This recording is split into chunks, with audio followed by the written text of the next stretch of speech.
Obviously, all of these things are probably like a part of the equation. But if you had to highlight, not necessarily the number one, but kind of the number one, maybe the number two, like some of the top reasons that you feel like most business owners are failing at attracting the top talent, what kind of comes to mind for you? Is it more on the system side?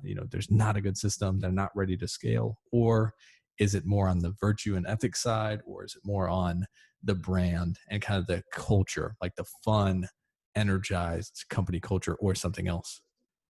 Yeah, I mean, it's hard to put a finger on just one thing because all of them are such key pieces, right? If you have a really great culture and it's a really fun place to work and you go on cool trips, but every single day at work is hell and there's stuff breaking and things not working, like Right. eventually you're going to become really stressed out and probably not want to work there any longer.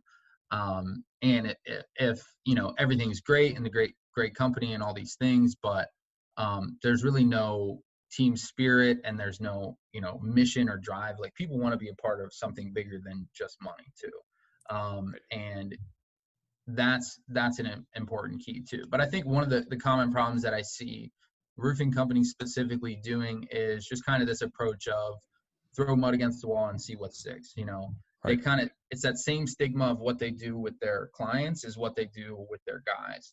And I know like the drop off is high in roofing. Not everyone is willing to go out there and grind and hit doors.